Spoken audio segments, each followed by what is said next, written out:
عباس کا ایک بہت ہی اہم اور بھی لقب ہے، اور اس کے اب پتہ نہیں آپ لوگوں کو علم العادات یا نمبرولوجی سے کوئی انٹرسٹ ہے کہ نہیں ہے، وہ دعا 133 ٹائمز، کیونکہ عباس عین با با الف سین نمبر جمع کرے 133 ہوتے ہیں. لیکن عباس کا ایک اور لقب بھی، اور اس کے نمبر بھی جمع کرے تو 133 ہوتے ہیں. عباس کا لقب ہے باب الحسین، حسین تک جانے کا راستہ، دروازہ. علی کا لقب کیا ہے؟ باب مدینۃ العلم، پیغمبر ہے علم کا شہر، علی ہے اس کا دروازہ. رسول تک جانا ہے علی کے تھرو جانا ہوگا. حسین کون ہے؟ کائنات کے شفاعت کرانے والے. عباس کون ہے؟ باب الحسین. حسین تک جانا ہے تو عباس کے ذریعے جانا ہوگا.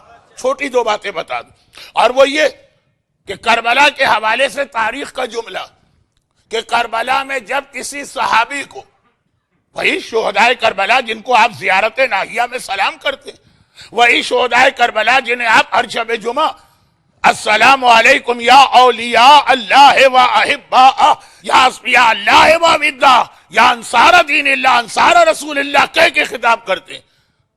انہیں اگر آقا حسین سے کوئی بات کرنا ہوتی تھی تو وہ عباس سے آ کے کہتے تھے، عباس ان کی ریکویسٹ یا ان کا سوال وہ آقا حسین تک پہنچاتے تھے. باب الحسین، حسین تک جانا ہے تو عباس کے ذریعے. اسی وجہ سے ہمارے بعض بزرگ علماء کا طریقہ کار رہا ہے، حکم شریعت نہیں بتا رہا ہوں، بعض بزرگ علماء کا طریقہ کار رہا کہ جب کربلا کی زیارت کو جاتے ہیں پہلے آقا عباس کے حرم کی زیارت کرتے ہیں پھر آقا حسین تک آتے ہیں. کہ یہ عباس پہرے دار ہیں، دربان ہیں، اگرچہ لفظ آقا عباس کے لیے صحیح نہیں ہے. حسین کے گھر کے دروازے پہ بیٹھے، جس کو جانا وہ علی کا لقب باب مدینۃ العلم، اور یہ جملہ کہ جسے علم کے شہر میں آنا ہے علی کے ذریعہ ہے، حدیث کا جملہ ہے، وہی آقا عباس کا اسٹیٹس ہے آقا حسین کے لیے. پہلے آقا عباس کی زیارت.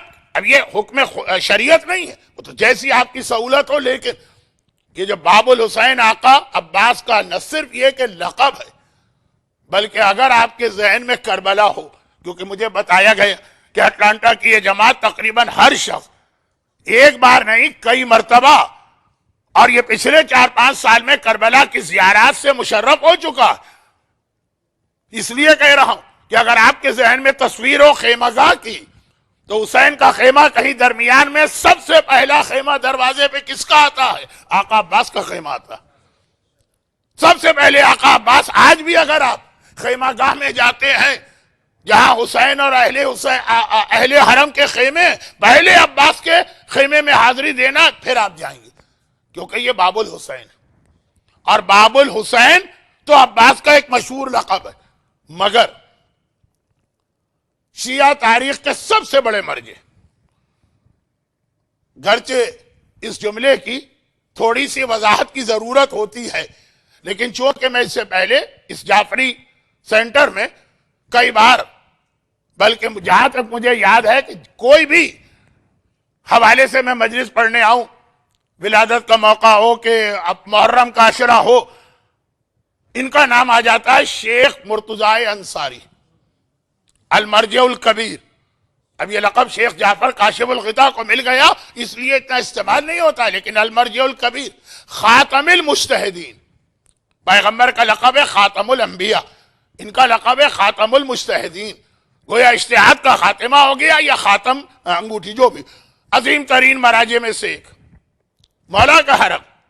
آپ زیارت کو جاتے ہیں تو میری ایک گزارش یاد رکھیے گا، مرتضی نام کے شیخ لقب والے دو عظیم ترین مراجع مولا کے حرم میں اس طرح دفن ہے کہ اگر آپ قبلے کی جانب سے داخل ہوں، عورتیں تو نہیں جا سکتی، لیکن زیارت کے بعد عورتیں اس دروازے سے باہر آ سکتی ہیں. انٹری کے وقت سختی ہوتی ہے کہ لیڈیز الگ جینٹس الگ، باہر آتے وقت اتنی سختی نہیں.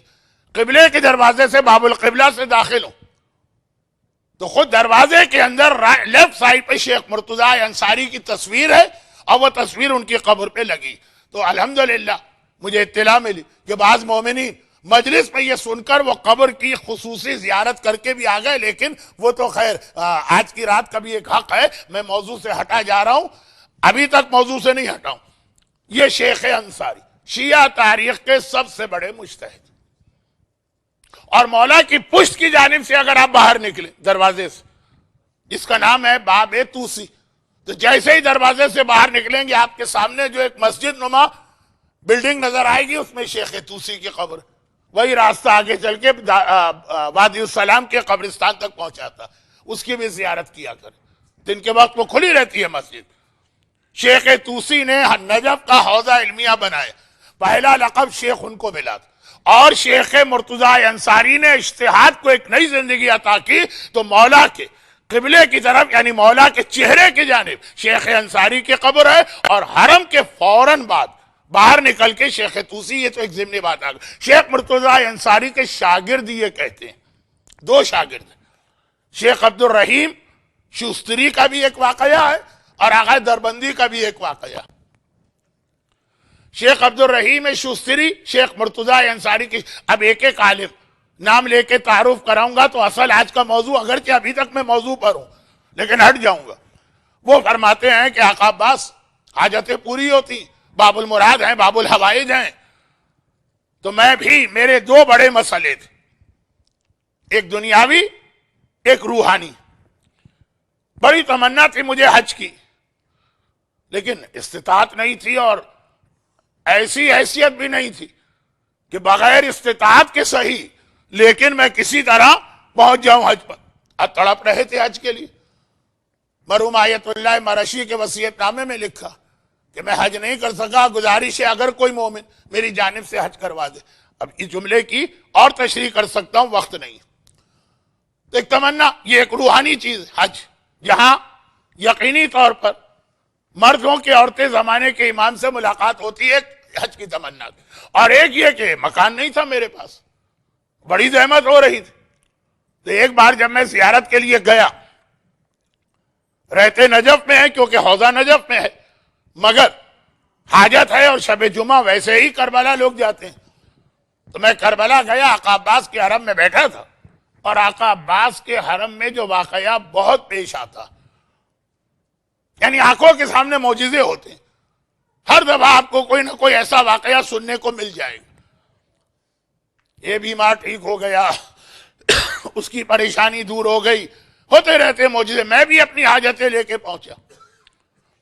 ایک عرب اپنے نابینا بیٹے کو لے کے آیا تھا، واقعہ بہت لمبا ہے، گرچہ وہ آقا عباس کا معجزہ ہے، لیکن جو بات میں آج کہنا چاہ رہا ہوں وہ رہ جائے گی، اس لیے میں اس کو بہت مختصر کرتا ہوں۔ خلاصہ ہی، شکل سے، صورت سے، انداز سے لگ رہا تھا کہ بالکل عام سا جاہل قسم کا دیہات میں رہنے والا ایک عرب ہے۔ کل جو عربی بتاتے بتاتے میں رک گئے، اس ٹائپ کا۔ بچے کو لے کے آیا، باب الحوائج کے روضے میں 5 منٹ رکا ہوگا، آیا، دعا مانگی، بچے کو اسی وقت بینائی مل گئی، آنکھوں کی روشنی، خوشی سے وہ ایک مرتبہ اچھلتا ہوا روضے سے باہر چلا گیا۔ میرے دل میں خیال آیا کہ واقع عباس، میں عالم، یہ تو مجتہد تھے، لیکن بہرحال میں اتنا بڑا عالم، ایسا مثلا عبادت گزار، اتنی شب جمعہ آپ کے ہاں آ رہا ہوں، آج بھی میں مثلا 4 گھنٹے سے بیٹھا ہوں، اور 2 میری حاجتیں ہیں، آپ میری حاجت تو پوری نہیں کی آپ نے۔ اور وہ ایک عام سا عرب انداز سے، طریقے سے لگ رہا کہ نہ کوئی بہت عبادت کرنے والا ہے، نہ کوئی بہت بڑا متقی ہے، عالم تو خیر ہے ہی نہیں۔ اب 5 منٹ میں اس کا اتنا بڑا مسئلہ حل کر دیا کہ نابینا بیٹا آنکھوں کی بینائی لے کے گیا۔ تو آقا عباس، یہ ایک طرح سے دل میں خیال آیا کہ یہ میرے ساتھ ذرا ناانصافی، شکوہ کیا ہے، کمپلین۔